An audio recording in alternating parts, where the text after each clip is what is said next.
And isn't that just cool? That's Welcome, everyone. This is a Q&A/AMA with the Zev Shlasinger from WizKids. I'm Chris Bakke, your host. We also have on the channel Ian Brocklebank, the co-creator of this group. Thank you all for coming here today. So one more quick note about the format here. If you're just joining us, we do ask that you be on mute and ask your questions in the Questions for Zev channel.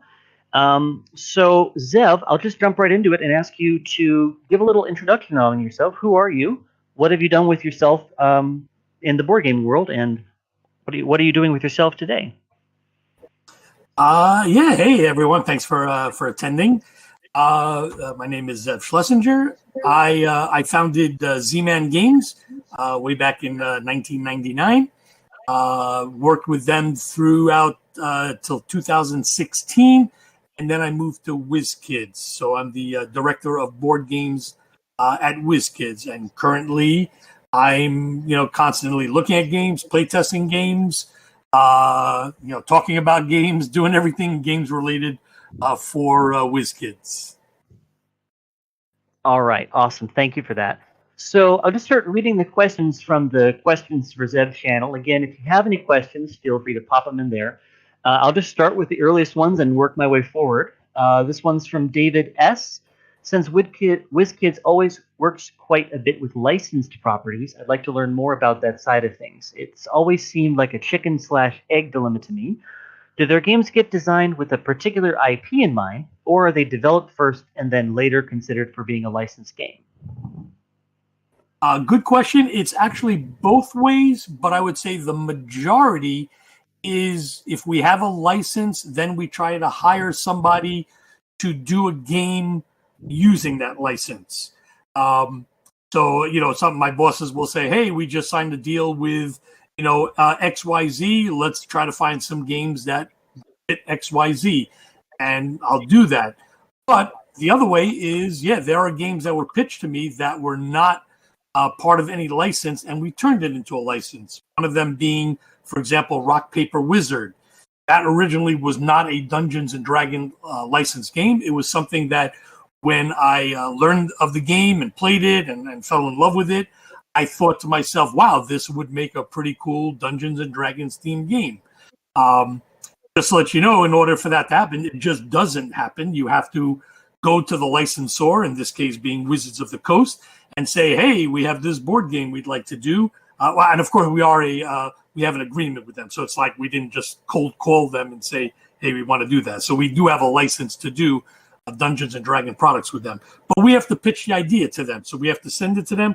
They have to approve it. Once they approve it, then as we're making the game and getting it all graphically designed and everything, they have to approve it continually. And then, of course, the final version they have to approve.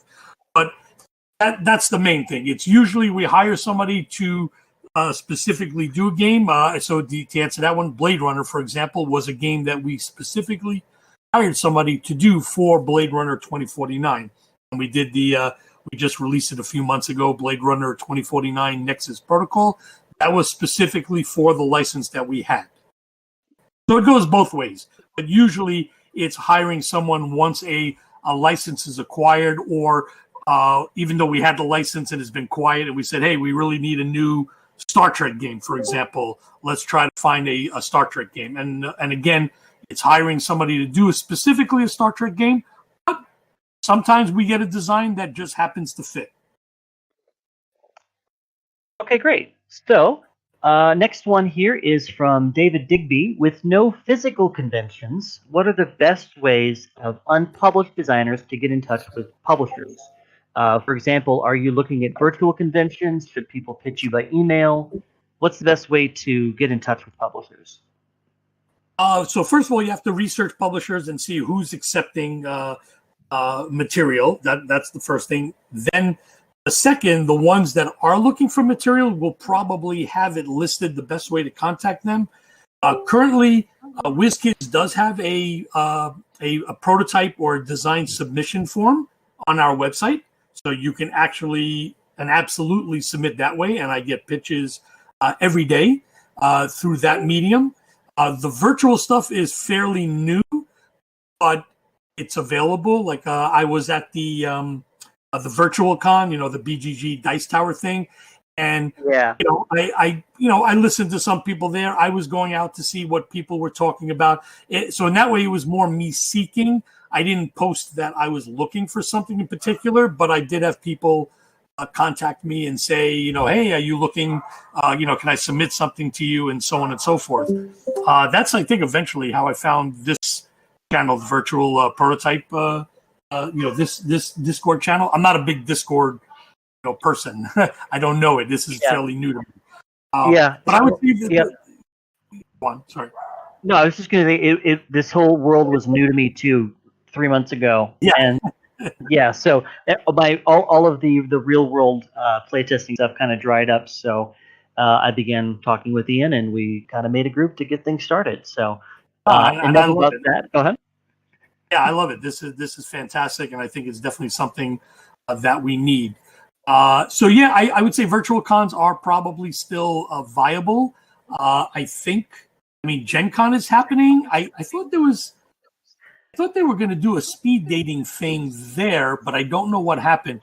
It was supposed to be one at Origins, but then Origins stopped. So I thought for Gen Con, and if not Gen Con, maybe Essen Online will have the ability to do it. But the best way is to contact the publisher and ask them directly, hey, what's the best way I could submit stuff to you?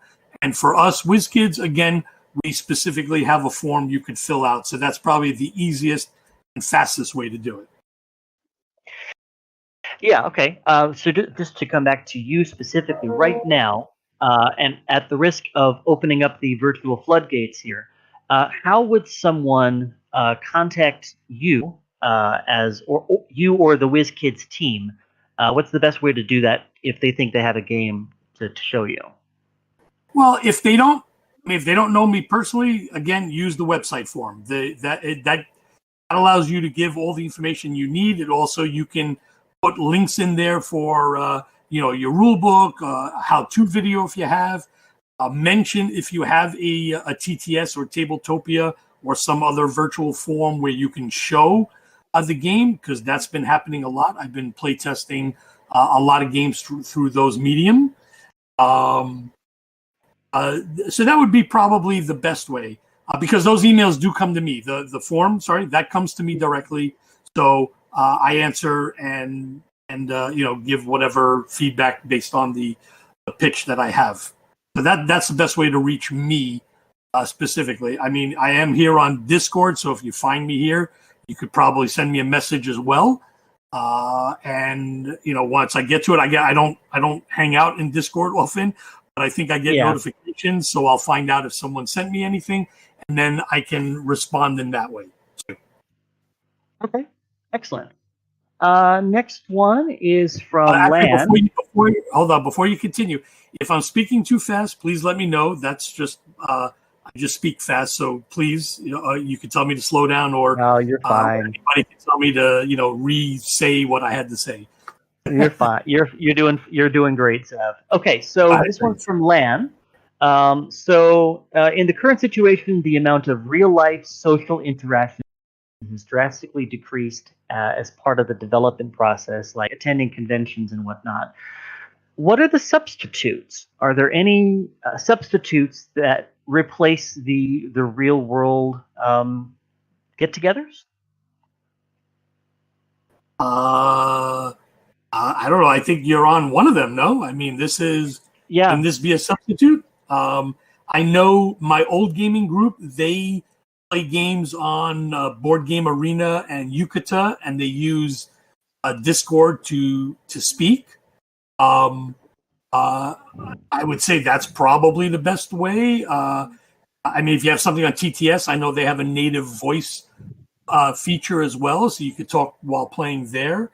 But yeah, I would say visit probably the sites where you can play games online that are built for that. Yucata, Board Game Arena, Vassal modules. If you know that, I may be aging myself with that one. But yeah, there's a bunch of games out. I'm sorry, about a bunch of virtual mediums that allow people to play, whether or not you use Discord or Zoom or some other form of a way to communicate, because not all of them have a native communication thing. I'll tell you one thing I do with my family. I played with another family. I believe we did Zoom together, and we both had a copy of a game, and we just played that way. So all of us gathered on one screen. They went on their screen, we went on our screen, and we played Codenames together. So it was fiddly, but it worked. Yeah. So there's really not much substitute for the real thing, and even once we're able to return to the real world game cafes and whatever, I definitely see a lot of folks return to that. I also see now that this opportunity to play test with designers is both a frequent and a regular event, it might be the first one that some folks have ever had. So I could easily see both the real world stuff and the virtual playtesting element being around for a long time to come. I think, I mean, I don't. There are people who can't make shows, right? There's always a group of designers, whether the timing, whether it's the affordability. There are designers who cannot make certain shows. So yes, this is a perfect way for them to get their games seen by people, even though they can't attend the other shows. So this is, I see this staying, in some form. Okay, perfect. Thank you for that, Lan. Next question from Hal. Are there any types of games you see as growing in the next few years? Similarly, any types of games where the market seems oversaturated? A lot of people say that there's. So, for example, let's say the theme of zombies, right? I'm sure, when someone says I have a zombie game, people roll their eyes and like, oh my God, enough with zombies. But yet they sell. So I don't think. What? They do, yeah. They still do. So I don't think there is anything that's oversaturated right now. I mean, even take and then the trends of the type of game. So look at the roll and writes, because there's always going to be something possibly new within a genre. So roll and writes, there's so many of them, but there are people who are trying to test the boundaries of what you can do with a roll and write. We're finally, we published one in 2016 before the roll and write craze. But we're doing one that's coming out in a few months. And the reason I did it was because it was so different than other roll and writes. Ours is a pinball themed roll and write, and you're actually playing pinball using the roll and write mechanisms. Nice. So while there's a lot of stuff coming out in terms of themes and genres and that, I don't think there's an oversaturation. There are people finding new ways to express those ideas. So I think we're still okay with it. Okay, excellent. Next question, also from Hal. I'd like to ask a question about the significance of solitaire modes. Solo modes seem increasingly popular on Kickstarter games. For games publishers outside Kickstarter, how much importance is placed on the solo mode of a game? So for a long time, I don't think it was a big thing. It was its own category. But obviously over the last few years, and especially even nowadays, solo seems to have gotten a lot of press. So my feeling is I would prefer a game that has a number of players, 2 or more players, that if it had a solo mode, it's a selling point. I'm still not a solo only player, so it's very hard to gauge the interest of that, but certainly they have grown in popularity. But I wouldn't, except for one that we are happening to do for reasons. I'm not really looking, and I don't know a lot that are looking for solo only games. I think that's still a very hard mode to sell. Because you want to sell the game to as many people as you can, and I think there's a lot of people that I think don't like to just play solo, because to me it also seems it's almost like against the gaming where gaming to me is social, right? You want to get together with people. Yeah. If I play solo, would I rather just play an app on my phone or a computer game? And I know that's been discussed in that, but I prefer a game that has the ability to play multiple players, but has a solo mode. That helps. Okay. Well, that I was actually just going to, at the risk of rephrasing Hal's question, when you hear in the pitch or elsewhere that this game has a solo mode, does that add points to the potential for this game? Yes. Cool. I sort of said it, but yeah, I wasn't 100% clear. It basically adds a selling point to the game. So if it's like, hey, this is a 2 to 4 player game with a viable solo mode, yes, that gives it it ups the consideration in my eyes. Excellent. Okay, next question from Alexi. Could you name 3 games that came out last year that you wish WizKids had published? Actually, I had seen that question, and I had to go to Board Game Geek to see what's. So you'd have to probably you'd have to remind me of what came out last year. There is probably an answer. I don't know it because I very rarely, and actually this is where I sort of miss playing it at cons and stuff. I almost very rarely play a published game because it's always prototypes, whether people pitching me or prototypes that I've brought from other designers. That's what I end up playing. I very rarely get to play a published game. So I don't have a full answer for that because I don't know everything that came out within the last year. At least not at the top of my head.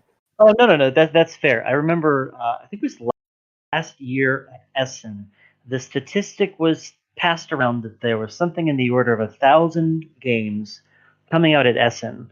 And just by the virtue of math, you would have to play about 3 games a day, every day, for the rest of the year to see everything that came out at Essen. And then right around that time, it's time for Essen the next year. So exactly. It would just be impossible to keep up with everything. But yeah, to me, look, the simplest answer, right, would be, okay, what were the 3 top selling games? Okay, yes, I wish I published that.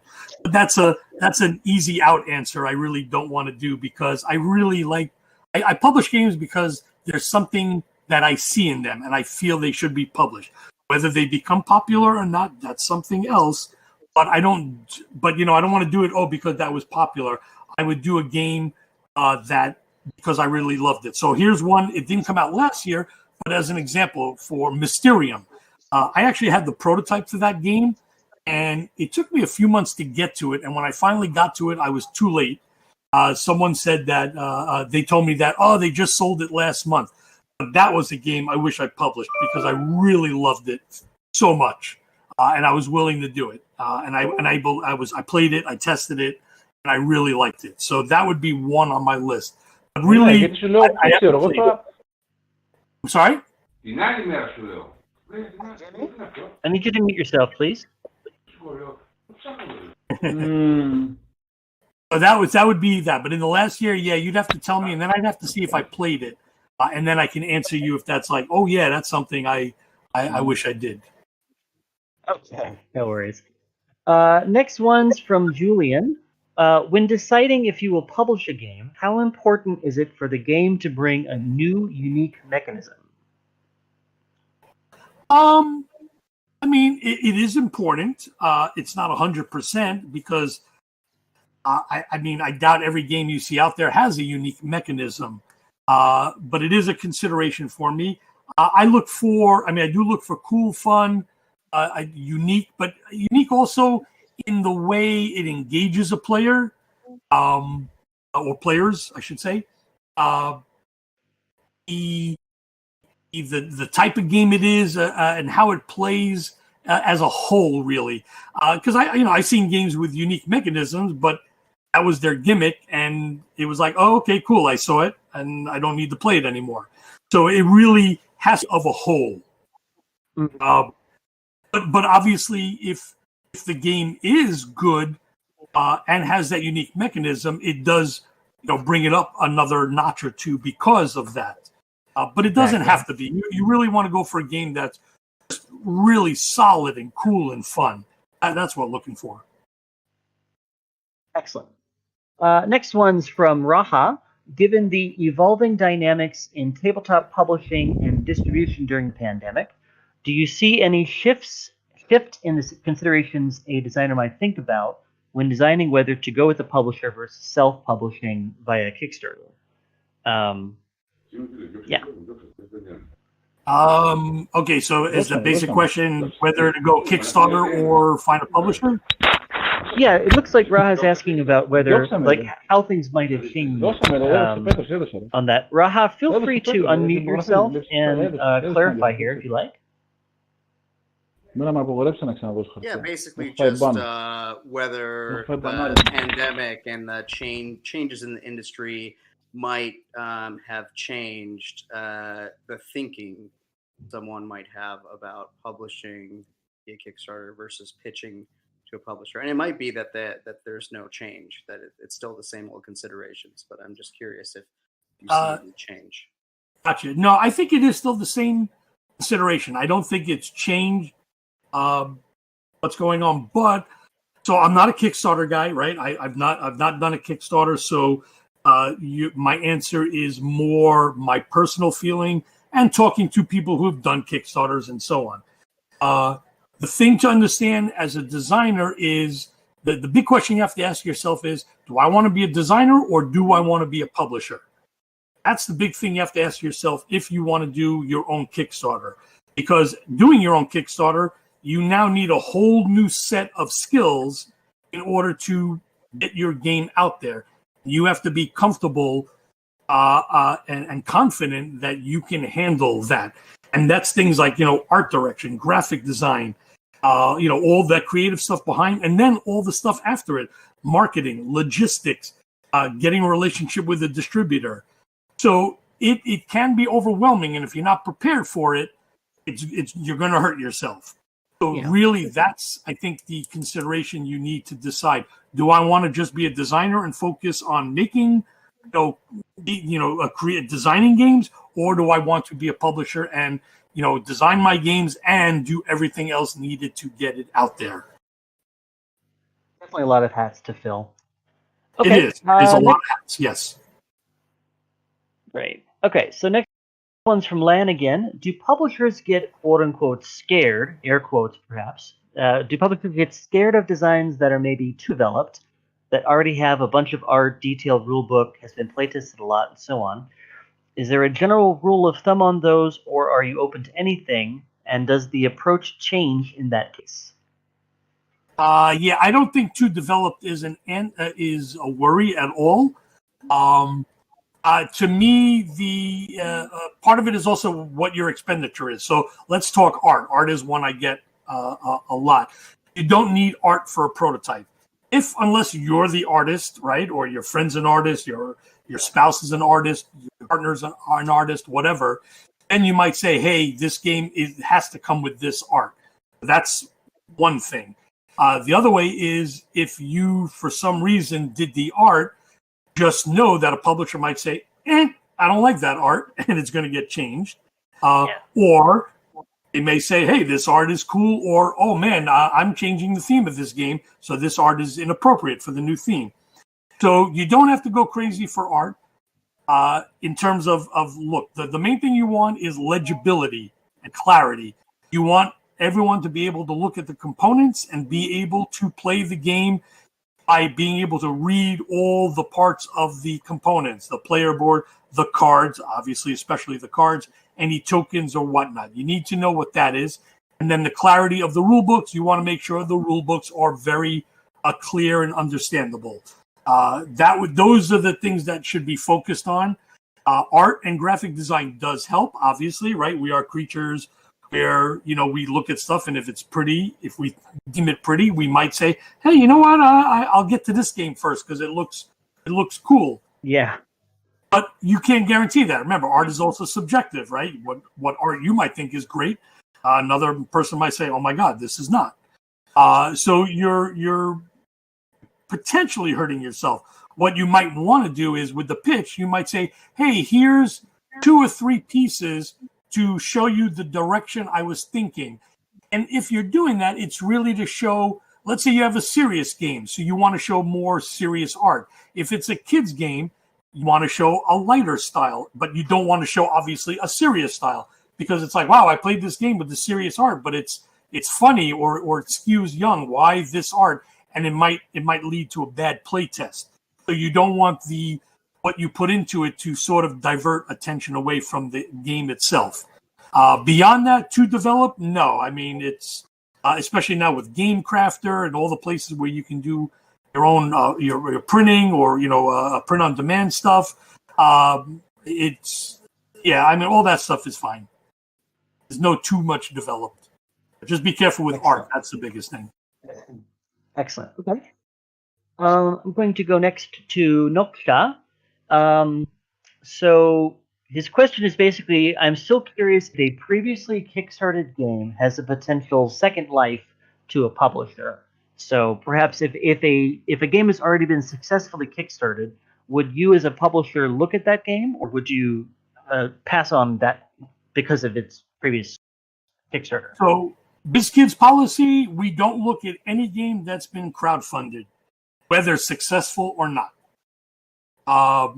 That's me. Now that's WizKids. I don't know about others, but I'll give you the reason. The reasons our policies in place is there's so many X factors to that. So let's take a successful game. Let's say you say, hey, I had a game that's so successful, it had 5,000 backers. Come on, you want to take it on? Well, I could take it on, but you've already sold 5,000 copies. That's 5,000 less customers that I have. What's the guarantee that I'm going to have another 5,000 customers? Exactly. You don't know. And then, of course, a game that didn't fund, you could say, well, it wasn't successful. Maybe I was poor in how I presented it. Or again, maybe there was no interest. But I think in someone else's hands, it might be better. And of course, my answer is I don't know that. Maybe it's not a great game. Maybe there are issues with the game. I don't know. There's an X factor. So that's why WizKids doesn't touch a game that's been crowdfunded, whether successful or not. As a follow-up to David S.'s original question, would it be all right to pitch a game with a license in mind, or is that the kiss of death, particularly if it would be a license that the publisher doesn't currently have? Kiss of death may be too strong, but it's not far off.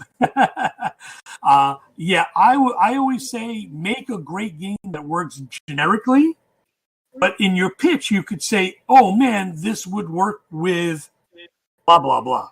Now, if you're talking to a small company and so on, they're not going to get a license. It's because a license is a lot of money usually. So you'd have to talk to a bigger company. And then really what you want to do is probably find out what licenses that company already has and then say, hey, here's a great science fiction space game. But you know what? I know you have the Star Trek license. This could work with changes or not as a Star Trek thing. But you're throwing it out there. But you didn't present a Star Trek game. And that's what you want to do. You want to keep it generic where you can mention something else. But if it's where a publisher has to go out and get the license as well, and that's the only way it works, I'm going to say probably 99.999% the answer is going to be no. It's just not going to happen. Okay. And a follow-up to that, I'm curious now. So when you say a license is expensive, without revealing any specifics or confidential information, please, if you had to guess based on your personal knowledge, if you have a retail game of the $50, $60 variety, about what percentage of that cost would come back or go back to the IP holder? Would you say 5%, 10%, 20%? It would be probably minimum 10%, probably as high as 15% or so. But you're not even considering what it costs to get that license, especially if you're asking to seek out a new license. So depending on the popularity of the thing, sometimes you have to put high 5 figures or even 6 figures in up front to say, yeah, we want this license and we'd like to do games based on this license. It's like, okay, well, I need $100K up front, $100,000 in order for you to secure this license. And then there's guarantees. Sometimes it's like, okay, you have a 3-year license and you're guaranteeing, $50,000 a year. So it's like, oh man, so no matter what I do, if I don't come out with a game that year, I still got to give them $50,000. So there's so much to it. And then again, there is that whole royalty, which is quite large. Yeah. Okay, great. Next question from Charlie. Have any of your games ended up completely different than when they started? And what did you learn in the process? So there's difference in theme, which has happened. I know at ZMAN, I definitely published a game that had a fantasy theme, and we turned it into a suburban neighborhood theme. So that was a big change, but the game itself did not change. I'd have to think, but I don't recall any game that went so significantly different. Because if I liked the game, if I signed the game, it's because I liked it. I wouldn't have changed it to the point where it was something totally different. There might have been big revisions, further development, things added, taken away, whatever, but the gist of the game would have stayed the same. So nothing's coming off the top of my head where the game design itself changed so much. But theme changes quite often. Yeah. Okay. Next one from Connor. As folks move to put their prototypes online through platforms to playtest, some have just started finishing them up and then selling them there. Do you think this will encourage designers to forego publishers and the print version of the game and just create an online digital version of their board game? If the money's there, I don't know what these things sell for. I don't know what cut they get, so I don't have that answer. So it's very hard to tell, but if there's potential for big money to be into it, that might be a way to go. So I guess you would not kickstart it, right? So you would make the game and say, hey, I have this game. You can buy it for X dollars. Yeah, but then you still got to market it and stuff. You still got to do so much to get it out there, to get people to know the game. You got to get it to reviewers. They got to try it. And then, of course, you have to think about the virtual platform. TTS is great for play testing, but man, and I know people do, but do I really want to play a game on TTS, a published game with a lot of parts to it or so on? Man, I don't know, because it's fiddly. Look, I've heard people play Sidereal Confluence on TTS, and I find that like, oh my God, and they're going to different Discord channels to make deals and stuff. I don't know. I think that would drive me nuts. It definitely sounds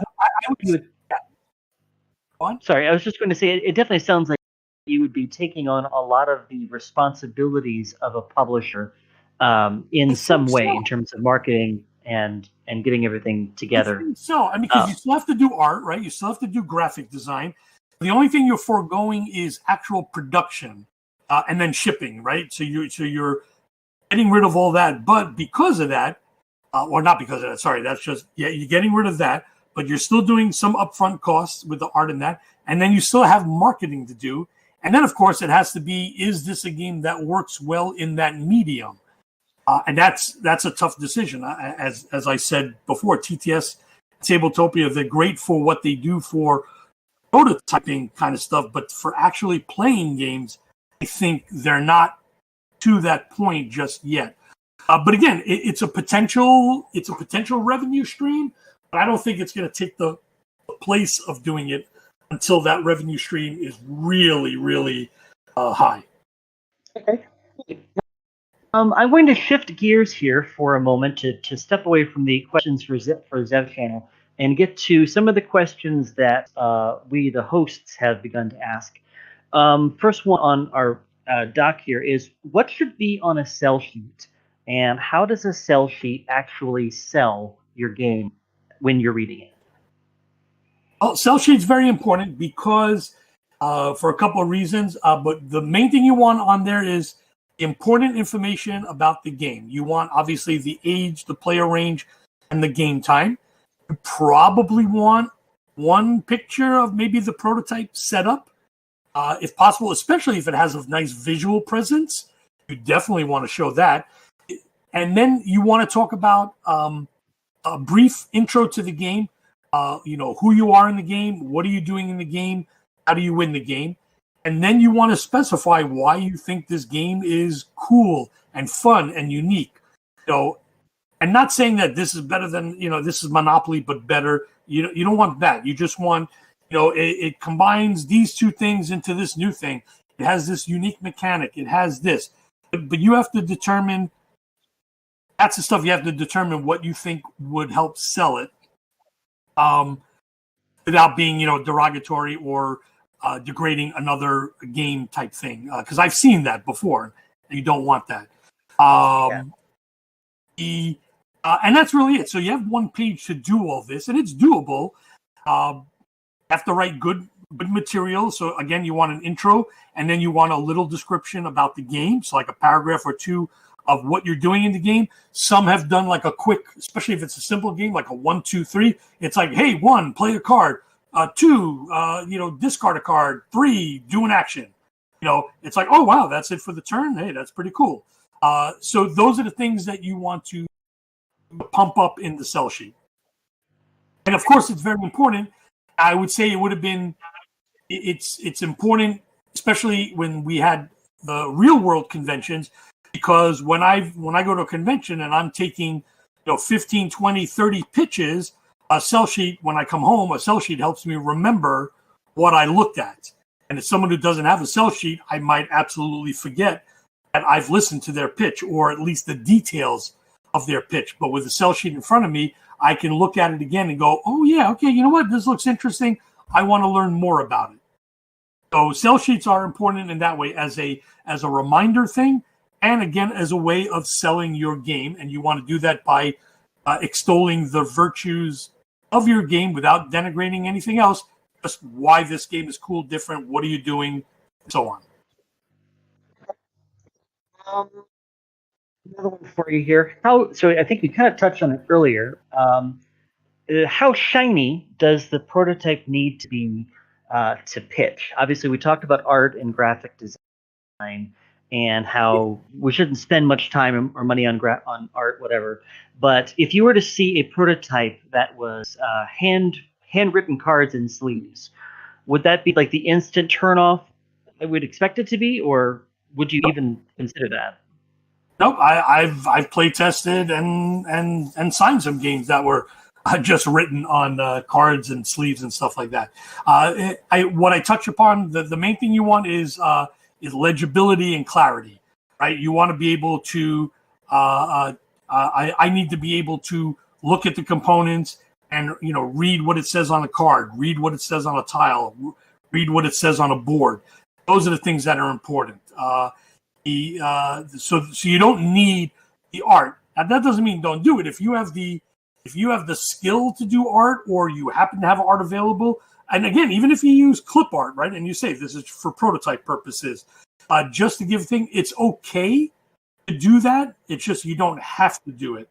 But certainly, and this I guess I would stress more, I would not spend money for art because that art may not be used, it may not be good for whatever reason, or what. I mean, there's so many things there that you really want to save your money. If you really want art, and go online, search for stuff there, put watermarks, whatever.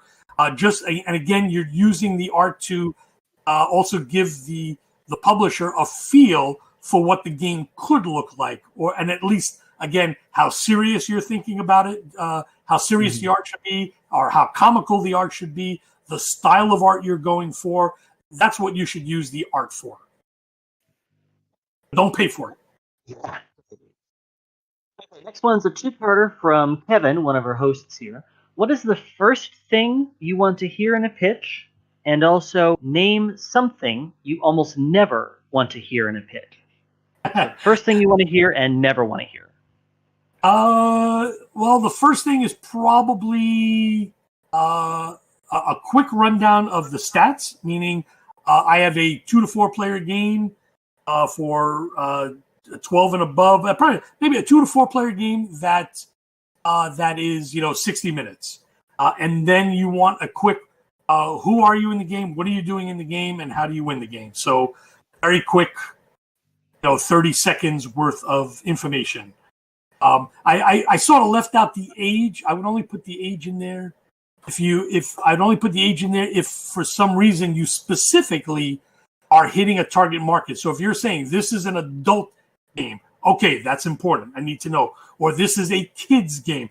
Okay, that's important. Otherwise, I have to assume it's a game for anybody pretty much.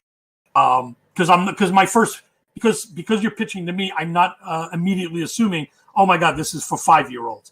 You would go to like Game Right or something that says, hey, I got a game. And again, you probably wouldn't be pitching them a game that's 14 and over because they do kids games. You have to know your publisher. So that's what I would do. 30 seconds of quick stats. And again, who are you in the game? What are you doing in the game? What's in your way? And how do you win the game? What I don't want to hear for sure is, hey, this is the next Monopoly killer. Monopoly? This is going to outsell it. This is a Catan killer. No, right away, that's an immediate turnoff. It shows that you also probably have not done research or know the industry very well to worry about that. And then the answer is going to be you're wrong, no matter what. Your game is not going to be the Monopoly killer. No matter how much you think it is, not going to be the Monopoly killer. So those are the things. Yeah, you don't want to say, and for me personally, I don't want to hear the derogatory, knocking down another game. Oh, this game, it's like this game, which sucks, but this one does it better. No, that's not nice. Don't do that. Exactly. So if you're going to compare, only compare in terms of, hey, this has tile laying aspects like Carcassonne, but paragraph driven, like above and below. It's like, oh, okay, cool. All right. I know those games. Sure. Let me see. I can maybe figure out where you're going with it. So that's the only way I would do it. But I know there are publishers, for some reason, they don't like comparisons to other games. I'm not fully on board with that. I don't mind it because it sets sort of the ground. Again, it gives me a foundation to help me ground where you're going with this pitch or what it is. So I personally don't mind it so much, but I have heard other publishers don't like it. Okay, great. I'm going to come back to the questions for Zev channel here. We'll just pick up where I left off here. From David Perkis, of the games that have been pitched to you and then were published, on average, how complete were the prototypes that were presented to you? Or, in other words, how much development did they need before they were released? Good question. Most of them need some development, whether by the designer themselves or an outside development team, or just feedback that I've given during my playtest, and then the designer went back to do it. So I guess that's the designer doing it. Very rarely has there been a prototype that just wasn't tweaked in some way. I think I answered this question just recently, I think in an interview. So, for example, Pandemic, I don't recall any further development on that. The game that was published was pretty much what was given to me. A more recent game, Fantasy Realms. Fantasy Realms was a game, as it was given to me, that's pretty much what went out there. And again, maybe the designer tweaked a little bit, but we made no changes whatsoever. But there are other games where definitely our playtesting feedback has prompted changes to the game. But it could be something very small to rarely something very large. I mean, and again, where it changes completely. There might have been one or two games where I didn't like maybe the end game way it happened too fast, or there wasn't a good enough arc, and then the designer had to insert some other thing to make it work. But always think that there will be some development to the idea. Very rarely would there might be, I guess it has to happen, I'm sure. There might be something where someone says, oh my God, I love this idea. I don't like this execution, but let's take this germ of an idea and make a whole new game around it. I mean, I believe that's happened. Maybe it's happened with me once, but that's I think a more rare occurrence. Yeah. Okay. All right. Coming back to David S. as a follow-up to Hal's question, does the lack of a solo mode hurt the kit? Obviously, if it's there, it helps, but is the opposite also true? Does the lack of a solo mode? I don't think it does. No. What seems to hurt a little bit nowadays that I've noticed is a lack of two-player option might actually hurt a game sales. And we had that a little bit with one of our games recently, where there was no two-player mode, and a lot of people said they would have bought the game if it had a two-player mode. So I would say solo mode, no, it won't hurt, but you almost definitely want to shoot for a two-player ability within the game. Okay, great. Next one is from Ket. Does there seem to be a market for games that use anime licensing or aesthetics? Looking from the outside, it seems like an underserved market. I don't know if it's underserved because, I mean, you had Japanime games where that was their focus. I mean, they did anime-looking games. So my experience with it is I've done some games with anime art, and absolutely there are people who can't stand the art and won't buy the game because of anime art. I can't tell you what percentage that is, but there are haters out there of that style. Yeah. So, but is there a market for them? Sure. I mean, if the game is good, it still will sell. But yeah, you might have lesser sales because someone does not like the style. I brought in a lot of games from Japan where I kept the anime style art, and again, a lot of them did very, very, very well. I mean, take Shadowhunters. Shadowhunters has anime style art, and that has done for Z-Man. Did splendidly for us. He came out with Tragedy Looper, but it was funny at that point where I did see some comments which said, "Oh, it has anime art. I don't like it. I'm not going to buy it." It's like no matter how good the game is, or they won't even try the game because of the art. So for some, it is a turnoff, but I don't think it's to the point where you shouldn't do it. As long as you don't do and again, Japanime sort of for their games, I guess that's what they were selling it. If you don't go for the overly, sexualized anime art that they do, that is out there and stuff like that, if you tone it down where it's just normal, quote unquote, anime art, it's probably fine. I think you'll get more blowback from having the over sexualized stuff that's out there. So with about 10 minutes left, you guys, I'm going to be kind of picking and choosing a bit more judiciously here in the questions for Zev channel, so I apologize in advance if we don't get to everything. I'm going to go to Issa. How important is theme marketability when pitching? In other words, like knowing, like picking a good theme or identifying something, knowing that the theme could change, of course. Well, I guess this goes back to almost one of the first questions about saturation. So I guess I would try to pitch a game in a theme that's not saturated unless you have a really, really good take on it. So using the zombie example, right? If you say, hey, I got a zombie game, but this is what I'm doing with it. And then it's like, oh, okay, yeah, maybe that'll work. But again, that's a tough call. That's probably going to be very subjective in terms of what a publisher is looking for. So yeah, I to be safe, unless there's a really, really, really good reason, it's a theme that's been out there much. I would try to find a new theme because I think the reception, at least that first impression reception, will be a lot better. Again, unless you could say, yes, it's zombies, and I know there's a lot of zombies, but this is what I've done differently. And then, of course, if you can capture their attention that way, that would be great. Definitely emphasizing what's unique about it. Okay, looking at Ian now, one of the co-hosts here. What are the pros and cons on developing a game from scratch with an in-house team as opposed to picking up an almost complete game from a designer, or even putting out a call to multiple designers with a specific brief in mind? Well, I mean, having a game that's pitched to us that's complete or nearly complete is probably the best thing.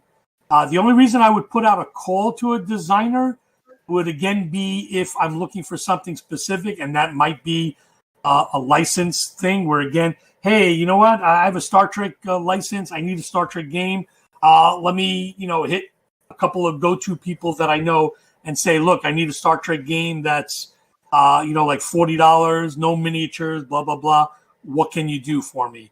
But the first thing, developing a game from scratch with an in-house team, I'm assuming the publisher team, that probably does not happen. It's either you're going to be hired to do it on your own, and you may come back with iterations where they play test it, possibly. But I doubt you'd be designing it with the in-house team. So I think that one is going to be harder. So I don't think it's not a pro or con. I think it's just something that's not really done. But I would say the biggest pro is obviously doing having a design already ready, pitched, and ready to go, or almost ready to go for a publisher to look at. So that's what I would focus on. I mean, unless you're looking for a job at a publisher and you want to join their team, that's obviously something else. But if you're going to be a freelance designer, then no, I think you need to focus on your design and pitching, whole games that way. Okay, great. From Pablo, regarding to selling/marketing today, what do you consider as your keys to sell games? Social networks, events, specialized media, emailing. So just to rephrase Pablo's question, perhaps what are you using as the tools to market your games today in 2020? Oh, of course we have. Of course we have Facebook, we have Twitter. So we are always announcing a game coming out, or even every so often saying, "Hey, have you forgotten we just came out with this, or this has been out for a while. It's doing great. Oh, look, we just got a review of the game." So obviously, using our social media is a big thing. We also send solicitations to our distributors, and those solicitations go from distributor, and then they talk to the retailers. So that's a big thing as well. Obviously, if we go to shows, again, that was another way to sell stuff, because we would premiere games at shows like Gen Con, Origins, and Essen, and BGG Con, and UK Games Expo. These are the things where we would present new games. Emailing, and then reviewers. That would probably be the next thing, trying to get reviewers on board to talk about the game. The new thing that we're trying to start doing now is streaming some material, like how to play stuff. I believe we have a Twitch channel where I know we do painting some of our miniatures, and we might be doing some of our board game how-to type stuff on there. So I think a lot of the same things have been in the past, with some of the new stuff becoming more important, the streaming and so on and so forth. But yeah, those are pretty much the ways to go. There's not much else otherwise. Okay. So the 3 more questions in the channel here. Once again from David S. To what degree should a pitch mention expandability? How/when does a publisher decide things like waves or expansion packs? I think you can mention it. I don't think not waves. I don't think that one is a good term unless you're talking about a collectible game, and I don't think that's going to be a harder pitch on its own. But I think expandability is okay to mention, even if you say, "Hey, and I happen to have 1 or 2 or 3 expansions ready to go." I don't think that hurts at all, and it probably helps the pitch a little bit. But do understand that unless you're going to put it in the base game, expansion won't happen unless the base game sells, of course, and warrants an expansion. And do also understand an expansion usually sells between 25 and maybe 35, 40% of the base game. So you have to understand that, it's not going to be 1 for 1. If I sell 3,000 of a base game, I am not going to sell guaranteed 3,000 of the expansion. It just doesn't happen. Exactly. Okay. From Alexi, on average, how long does it take to release a game from the time of signing? Good question. That's very determinant on publishers. I just had a designer mention to me that he's had a couple of publishers that has had his game for like 3 or 4 years, and they're signed. My goal is usually the next year, so I would say like 6 to 12 months. I probably don't go more than 18 months, and I think actually that's what we put in our contract. We try to get something out between either 18 or 24, but those are extreme circumstances. If I'm signing something, it's because I'm trying to get it out that year or next year. Obviously, the world situation has changed that, but I'm also very upfront. When I sign a game, even now, any game that I sign, I tell people, understand 2022 is the minimum it's going to be because our 2020 is finished and our 2021 is pretty much is packed. So I tell people any game I'm looking at now that's being signed is being considered for 2022. And if that's a problem, hey, I fully understand. But I'm upfront with that. So I guess in that way, if I sign it now, right, we're in July 2021. It's probably 2 years out. That could be like 18 months or so. But for me, I'm usually good at the 8 to 12 month mark. Mm-hmm. Okay, last one here from Maddie. How much research do you do in the designer themselves before signing a game? I don't do any research that way.